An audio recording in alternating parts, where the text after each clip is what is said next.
Today we're going to start a mini unit. I like to say mini because it's small. We don't even have any quizzes in it. All we have is a test at the end. And then we'll start reviewing for your midterm that we're going to have. So this unit is talking about variation.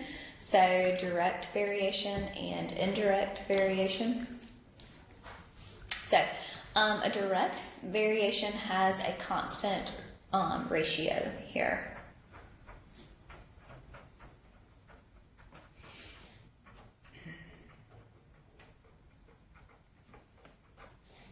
Okay, so it has a specific relationship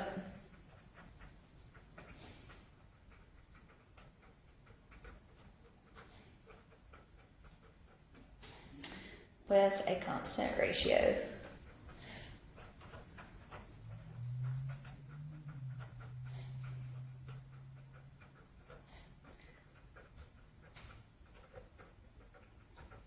Between all ordered pairs.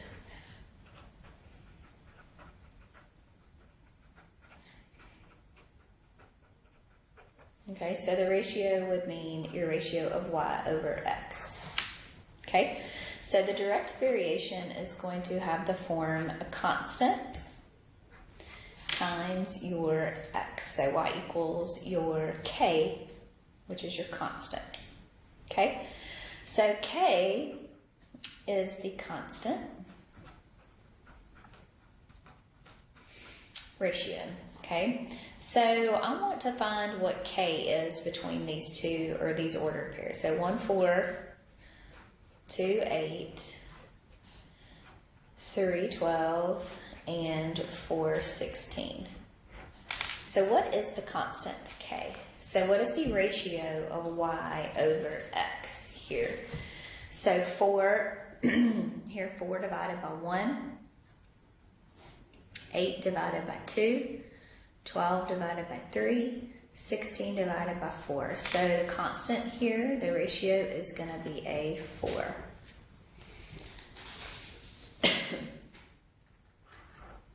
Okay, so y'all find this one here for me. So from a table, so negative 12, negative 8, negative 6, negative 4, 0, 0, and 3, and 2.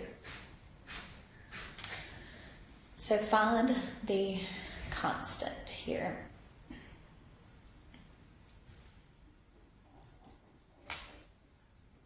Okay, so this is going to be negative 8 over 12, negative 12, negative 4 over negative 6, 0 over 0, we won't worry about that one, and then 2 over a 3. So negative 8 over negative 12 reduces to a 2/3. Negative 4 over negative 6 is going to reduce to a 2/3. So they're all going to be a 2/3. So the constant here would be a 2/3. Okay, so now I found the constant. So for both of these now, let's write the equation. Okay, so the equation here would be y equals a 4x. Here we would have y equals a 2/3 times x. Okay, so basically what you're going to have is a direct variation where all we're going to have is a y and an x. So you're not going to have a number on the outside. Okay, so there's not going to be a standard form right there. So y equals mx plus b. So it's not going to have that b. Okay, so I'm going to identify if these are direct variation equations here. So, are these direct variations?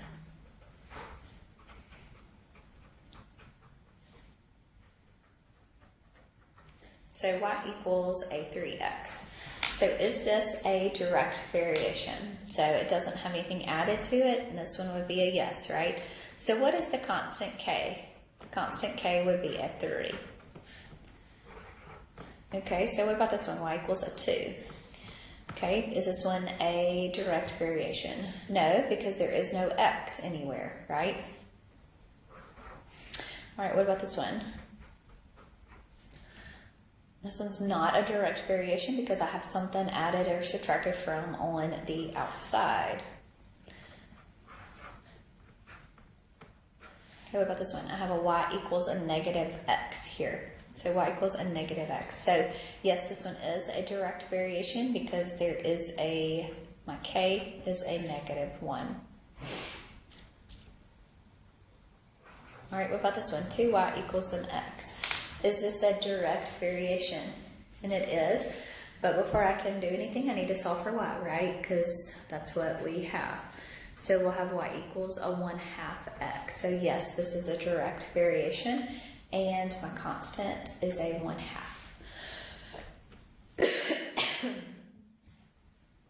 All right, what about this one? I'm sorry, I got sick over the holiday. Okay, so 5x plus a y equals a 0. So if I wanted to solve this, I need to solve for y. So I'm going to move the 5x to the other side.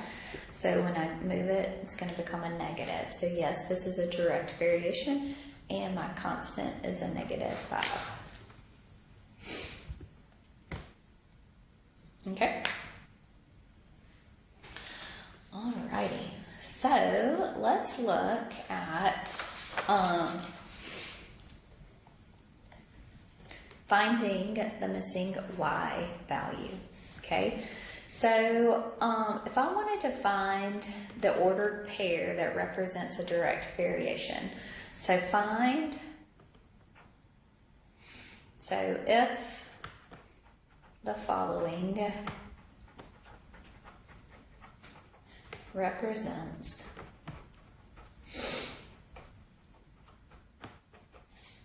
a direct variation,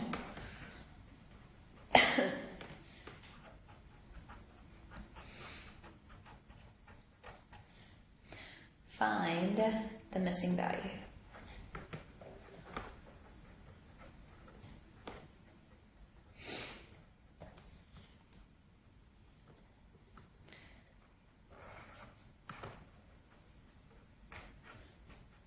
Okay, so direct variation means that my y over x is going to be the same. It's going to be constant, right? So each y over x is going to be the same. So negative 4 over 2 is going to be equal to y over a negative 6. So then I would solve here.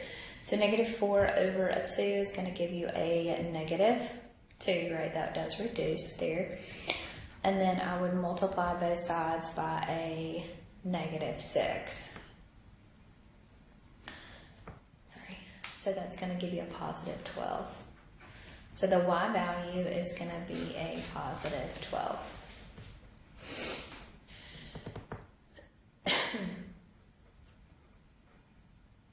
You could also just use your proportions. So y'all try to do this one for me.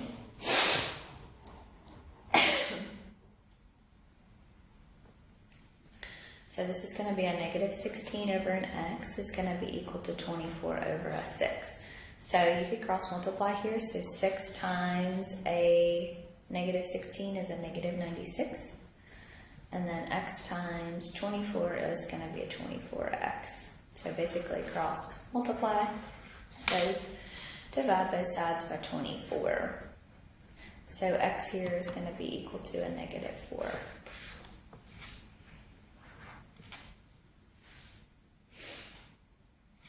Okay, so we'll say this. If y equals 10, when x equals a negative 4, find y when x equals 12. So y'all try to do this one for me.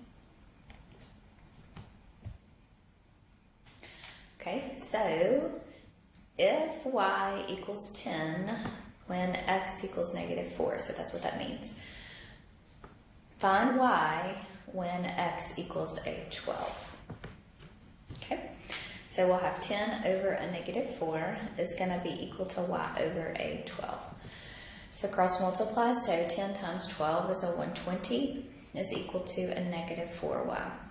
Divide both sides by a negative 4. So y is going to be equal to a negative 30. Okay.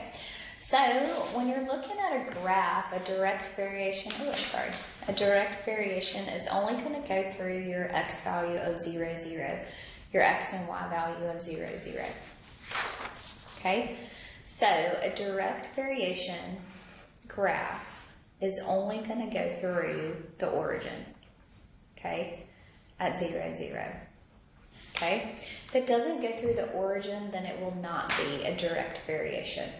Okay, so if it has a different y-intercept, so let's just say I'm down here, and you don't even know what that value is, but you now know that it doesn't go through the origin. So this does not represent a direct variation because it has a y attached to it. So that means that we've got something that looks like this, right?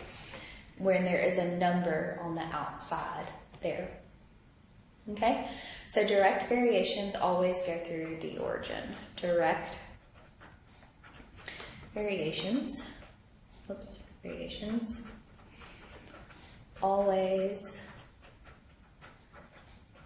go through 0, 0, the origin. Okay? All right, so we've got some direct variation homework, so I want you to start working on that. Tomorrow we'll talk about inverse, and then we'll talk about word problems associated with these. Okay? All right, I hope you'll have a good day. If you need anything, let me know, okay?